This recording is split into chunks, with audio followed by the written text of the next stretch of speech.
बिस्मिल्लाहिर्रहमानिर्रहीम। मुस्तफ़ा जान रहमतुल्लाह को सलाम। अस्सलाम वालेकुम। आज हमने बायोकेमिस्ट्री का चैप्टर एंजाइम का पार्ट 2 डिस्कस करना है। एंजाइम्स के बारे में डिस्कस कर लिया लास्ट लेक्चर में कि एंजाइम्स क्या होते हैं। एंजाइम्स की क्लासिफिकेशन देख ली, उनकी प्रॉपर्टीज देख ली और एंजाइम्स का मैकेनिज्म ऑफ एक्शन देख लिया कि किस तरह से एंजाइम्स जो है वो एक्ट करते हैं। अब हमने कुछ फैक्टर्स देखने हैं जो एंजाइम्स की एक्टिविटी को अफेक्ट करते हैं। तो सबसे पहला फैक्टर होता है एंजाइम की कंसंट्रेशन, एंजाइम की अमाउंट, कि जितना आप एंजाइम की कंसंट्रेशन को बढ़ाते जाएंगे आपकी जो रिएक्शन की स्पीड है वो उतनी बढ़ती जाएगी, but up to a certain limit. ठीक है। यानी एंजाइम को बढ़ाने से रिएक्शन की स्पीड क्या हो जाएगी, ज्यादा होती जाएगी। दूसरी बात आती है सबस्ट्रेट की कंसंट्रेशन। सबस्ट्रेट किसे हम कह रहे थे कि वो मॉलिक्यूल जिसके ऊपर एंजाइम एक्ट करता है। तो अगर आप सबस्ट्रेट की कंसंट्रेशन को बढ़ाएंगे, सबस्ट्रेट की अमाउंट को बढ़ाएंगे, तब भी रेट ऑफ रिएक्शन जो है वो इंक्रीज होगा, but up to certain point, एक खास लिमिट तक। उसके बाद वो रिएक्शन स्पीड अप नहीं होगा, वो रिएक्शन की रफ्तार पे उसका इफेक्ट नहीं होगा। नेक्स्ट आती है प्रोडक्ट की कंसंट्रेशन। अगर प्रोडक्ट एक्सेस अमाउंट में, ज्यादा अमाउंट में हो जाए तो वो एंजाइम की एक्टिविटी को कम कर देते हैं। नेक्स्ट आता है पीएच का। पीएच का फैक्टर हमने एंजाइम्स की प्रॉपर्टीज में भी पढ़ा था कि पीएच जो है एंजाइम्स के ऊपर बहुत ज्यादा इफेक्ट करती है। वो एंजाइम जो बेसिक इन नेचर होते हैं वो एसिडिक एसिड उसे क्या कर देता है, डीएक्टिवेट कर देता है। जैसे ट्रिप्सिन की हमने एग्जांपल ली थी। ट्रिप्सिन स्मॉल इंटेस्टाइन से रिलीज होता है और प्रोटीन की ब्रेक डाउन में हेल्प करता है। तो ट्रिप्सिन जो है वो अल्कलाइन पीएच के ऊपर काम करता है, लेकिन अगर एसिडिक पीएच में जाएगा तो ये डीएक्टिवेट हो जाएगा। और वो एंजाइम जो एसिडिक पीएच पे काम करते हैं उनको बेस डीएक्टिवेट कर देगी। जैसे पेप्सिन एंजाइम स्टमक से रिलीज होता है, स्टमक की पीएच जो होती है वो एसिडिक होती है, तो पेप्सिन अगर बेसिक पीएच पे जाएगा तो पेप्सिन डिस्ट्रॉय हो जाएगा। इसके अलावा टेम्परेचर का इफेक्ट हमने प्रॉपर्टीज में भी देखा था और फैक्टर्स में भी आता है। टेम्परेचर हमने देखा था कि 35 to 40 डिग्री सेंटीग्रेड जो होता है वो ऑप्टिमम टेम्परेचर होता है किसी भी एंजाइम की एक्टिविटी के लिए। 0 डिग्री सेंटीग्रेड पे एंजाइम इनएक्टिवेट होते हैं और 10 to 20 डिग्री सेंटीग्रेड पे एंजाइम जो होते हैं वो वेरी लिटिल एक्टिविटी शो करवाते हैं। 50 डिग्री सेंटीग्रेड तक जब एंजाइम जाते हैं तो वो बिल्कुल इनएक्टिव हो जाते हैं और 60 डिग्री सेंटीग्रेड पर तो बिल्कुल ही वो डिस्ट्रॉय हो जाते हैं, वो किसी काम के नहीं रहते। हाँ, वो एंजाइम जो सॉलिड फॉर्म में है, ठोस हालत में है, वो 100 डिग्री सेंटीग्रेड तक भी अपनी एक्टिविटी शो कर सकते हैं क्योंकि वो स्टेबल होते हैं, वो सॉलिड हालत में। ठीक है। नेक्स्ट आता है इफेक्ट ऑफ इनहिबिटर्स। इनहिबिटर्स ऐसे केमिकल सब्सटेंस होते हैं जो एंजाइम की एक्टिविटी को इनहिबिट कर देते हैं, रोक देते हैं, एंजाइम्स को इनएक्टिवेट कर देते हैं। तो अगर आप इनहिबिटर्स का इस्तेमाल करेंगे तो इनहिबिटर्स क्या करेंगे, आपके एंजाइम की एक्टिविटी को रोक देंगे, इनहिबिट कर देंगे। नेक्स्ट अब आते हैं एंजाइम्स के फंक्शंस के। एंजाइम कौन कौन से फंक्शंस परफॉर्म करता है। सबसे पहले तो एंजाइम का फंक्शन होता है डिक्रीज इन एक्टिवेशन एनर्जी। अच्छा, एक्टिवेशन एनर्जी अब क्या होती है, किसी भी केमिकल रिएक्शन को स्टार्ट करने से पहले उसे थोड़ी सी एनर्जी चाहिए होती है, जो यानी ऐसी एनर्जी जो किसी रिएक्शन को स्टार्ट करने से पहले चाहिए होती है, किसी रिएक्शन को स्टार्ट करने के लिए चाहिए होती है, उसे कहते हैं एक्टिवेशन एनर्जी। तो अगर हम किसी रिएक्शन के अंदर एंजाइम का इस्तेमाल कर रहे हैं तो एंजाइम उस रिएक्शन की एक्टिवेशन एनर्जी को कम कर देंगे। यानी अब उस रिएक्शन को होने के लिए, उस रिएक्शन को स्टार्ट होने के लिए एनर्जी कम चाहिए होगी। या पहले अगर जहाँ पे उसको एनर्जी ज्यादा चाहिए थी, एंजाइम आप यूज नहीं कर रहे थे, तो उससे रिएक्शन को स्टार्ट होने के लिए बहुत ज्यादा एनर्जी चाहिए थी। लेकिन अगर आप उस रिएक्शन के अंदर एंजाइम का इस्तेमाल करते हैं तो एंजाइम उसकी एक्टिवेशन एनर्जी को कम कर देता है। यानी अब आप उसको, उस रिएक्शन की को स्टार्ट करवाने के लिए एनर्जी जो है वो कम चाहिए। नेक्स्ट आता है डाइजेशन। डाइजेशन क्या होता है, हजम करना किसी चीज को। ठीक है।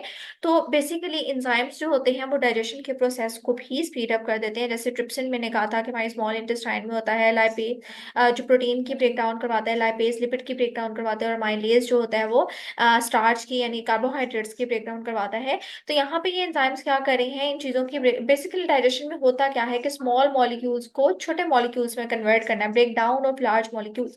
तो यहाँ पे एंजाइम क्या कर रहा है, ट्रिप्सिन, लाइपेज और माइलेज एंजाइम्स प्रोटीन, लिपिड और स्टार्च की रिस्पेक्टिवली क्या करें, ब्रेक डाउन करवा रहे हैं। तो बेसिकली उनकी क्या करवा रहे हैं, डाइजेशन करवा रहे हैं। कुछ एंजाइम्स जो होते हैं वो चीज मेकिंग के लिए इस्तेमाल होते हैं।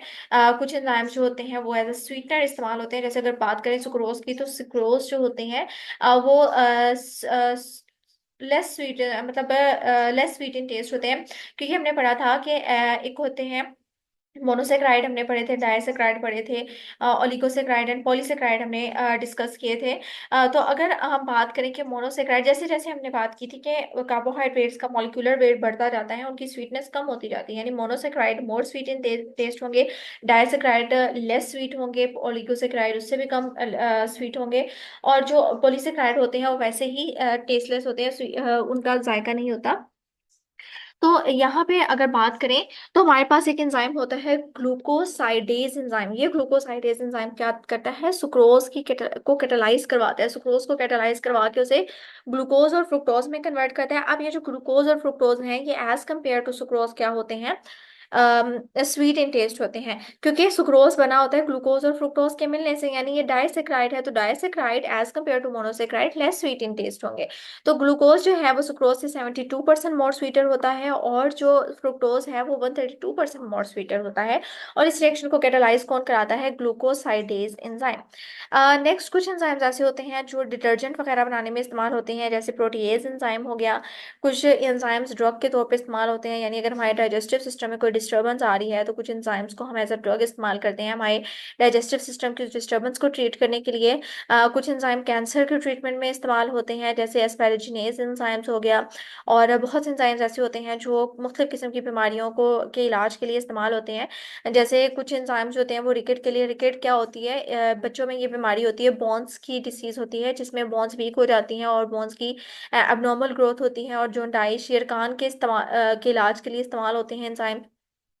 जो लैक्टेट डिहाइड्रोजनेज एंजाइम है ये दिल की बीमारी के लिए इस्तेमाल होता है, और काइनेसिस जो है ये लिवर की मुख्तलिफ किस्म की बीमारियों के ट्रीटमेंट में इस्तेमाल होता है। नेक्स्ट आता है ब्लड क्लॉटिंग। तो कुछ एंजाइम्स ऐसे होते हैं जो हमारी ब्लड के अंदर मौजूद होती है, एक प्रोटीन थ्रोम्बिन, ये थ्रोम्बिन क्या करती है, ब्लड के क्लॉट्स बनाती है, चोट वगैरह लग जाए तो ब्लड क्लॉटिंग में हेल्प करती है। तो एंजाइम्स क्या करते हैं, इन प्रोटीन थ्रोम्बिन के जरिए से ब्लड की क्लॉटिंग करवाते हैं। अल्कोहलिक मशरूबात बेवरेजेस बनाने में भी कुछ एंजाइम्स का इस्तेमाल होता है, जैसे अमाइलेज हो गया, ये अल्कोहलिक बेवरेजेस की फॉर्मेशन में इस्तेमाल होते हैं। मीट टेंडराइजिंग का मतलब होता है कि जो गोश्त है उसको नरम करना, उसको रेशेदार मॉलिक्यूल्स में कन्वर्ट करना ताकि वो इजीली जो है वो च्यूएबल हो सकें। तो उसकी मीट टेंडराइजिंग में भी इस्तेमाल होते हैं एंजाइम, जैसे ट्रिप्सिन हो गया, पेप्सिन हो गया, पपेन हो गया या ब्रोमेलिन हो गया। ये एंजाइम जो है ये मीट टेंडराइजिंग में भी इस्तेमाल होते हैं। नेक्स्ट हम बात करते हैं ब्रोमेलिन। ब्रोमेलिन एक प्रोटोलिटिक एंजाइम होता है। प्रोटोलिटिक एंजाइम का मतलब है प्रोटियोलिटिक एंजाइम। प्रोटियोस का मतलब होता है प्रोटीन और लिटिक का मतलब होता है ब्रेक डाउन, यानी ये ऐसा एंजाइम होता है जो प्रोटीन की ब्रेक डाउन करता है, यानी प्रोटीन डाइजेस्टिंग एंजाइम प्रोटीन की ब्रेक डाउन करके डाइजेशन करवाता है। इसका जो सोर्स होता है वो हमें हासिल होता है पाइन एप्पल की स्टेम से या उसके फ्रूट से, यानी अनानास से ये ब्रोमेलिन एंजाइम हमें हासिल होता है। इसका कलर येलोविश वाइट पाउडर की फॉर्म में होता है। ये ब्रोमेलिन एंजाइम पानी में ये सॉल्युबल होता है, लेकिन जो ऑर्गेनिक सॉल्वेंट होते हैं जैसे अल्कोहल हो गई, एसीटोन हो गया, ईथर हो गई, एथेनॉल मैथेनॉल हो गई, इसमें ये इनसॉल्युबल होता है। ब्रोमेलिन के इस्तेमाल कहाँ कहाँ पे होते हैं, as a anti inflammatory agent के तौर पे इस्तेमाल होता है। एंटी इन्फ्लेमेटिंग, इन्फ्लेमेटरी का मतलब क्या होता है, इन्फ्लेमेशन का मतलब होता है सोजिश। आपकी बॉडी के किसी पार्ट में सोजिश हो गई है तो एंटी का मतलब होता है अगेंस्ट, यानी ये इन्फ्लेमेशन को ट्रीट करने के लिए इस्तेमाल होता है। एडिमा को ट्रीट करने के लिए इस्तेमाल होता है। एडिमा भी बेसिकली एक किस्म की इन्फ्लेमेशन होती है, लेकिन इस किस्म की इन्फ्लेमेशन में क्या होता है कि बॉडी के किसी पार्ट में कोई फ्लूइड अकमुलेट हो जाता है, फ्लूइड के जमा होने की वजह से वहां पे जो इन्फ्लेमेशन होती है उसे कहते हैं एडिमा। जैसे लंग्स में अगर फ्लूइड म्यूकस जमा हो गया, फ्लूइड जमा हो गया तो वो एडिमा हो सकता है। तो as anti inflammatory agent oedema को ट्रीट करने के लिए, इसके अलावा प्रोटीन की प्रोडक्शन वगैरह में इस्तेमाल होता है। पपेन के साथ ब्रोमेलिन मिलके मीट टेंडराइजिंग भी करवाता है। इसके अलावा ह्यूमन ब्लड में जो प्लेटलेट्स मौजूद होते हैं उनको एग्रीगेट होने से, उनको जमा होने से रोकता है। In vivo and in vitro का, अच्छा in vivo and in vitro का मतलब क्या होता है, इन विवो का मतलब होता है इसमें एक्सपेरिमेंट परफॉर्म किए जाते हैं लिविंग बॉडी के अंदर, लिविंग बॉडी के ऊपर, ठीक है। किसी एनिमल पे कर लिया या ह्यूमन बीइंग के ऊपर अगर कोई एक्सपेरिमेंट डायरेक्टली परफॉर्म कर लिया तो उसे कहते हैं इन विवो।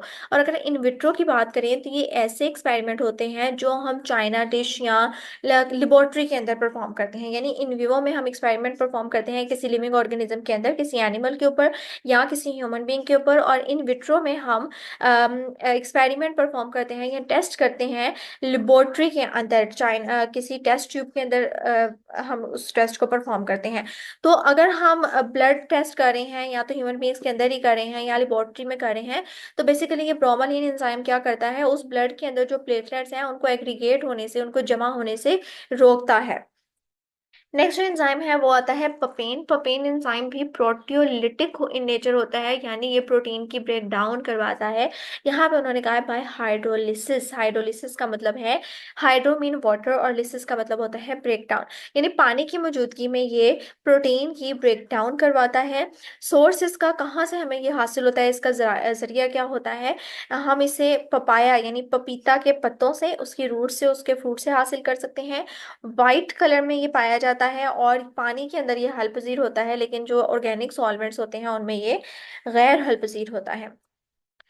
प्रोपेन के यूजेस की बात करें तो पहले भी हमने ब्रोमालिन के यूजेस में भी देखा कि ब्रोमालिन प्रोपेन के साथ मिलके मीट टेंडराइजिंग में हेल्प करता है, बेवरेजेस की क्लैरिफिकेशन के लिए, उनको क्लियर करने के लिए इस्तेमाल होता है। टूथपेस्ट में, हमारे कॉस्मेटिक्स वगैरह बनाने में इस्तेमाल होता है। इसके अलावा मुख्तलिफ किस्म की रेमेडीज में इस्तेमाल होता है। यानी डाइजेशन, इनडाइजेशन, किसी को बदहजमी हो गई है तो उसके लिए इस्तेमाल होता है। अल्सर, अल्सर किसे कहते हैं कि जख्म बन जाना, जैसे स्टमक में जख्म बन गए या आपकी स्मॉल इंटेस्टाइन या लार्ज इंटेस्टाइन यानी जख्म बन जाना हमारे ऑर्गन के अंदर, उसको कहते हैं अल्सर। बुखार में या स्वेलिंग में मुख्तलिफ किस्म की रेमेडीज बनाने में हम इस प्रोपेन का इस्तेमाल करते हैं। इसके अलावा ये सबसे पहला पॉइंट ही हमने डिस्कस किया था प्रोपेन के रिलेटेड कि ये प्रोटियोलिटिक इन नेचर होता है, यानी ये प्रोटीन के ब्रेकडाउन में इस्तेमाल होता है। तो ये कुछ यूजेस होते हैं प्रोपेन के। तो ये था आज का लेक्चर, उम्मीद है आपको समझ आई होगी। अगर आपको कोई क्वेश्चन, आपके माइंड में कोई क्वेश्चन है तो आप कमेंट में पूछ सकते हैं। अल्लाह हाफिज।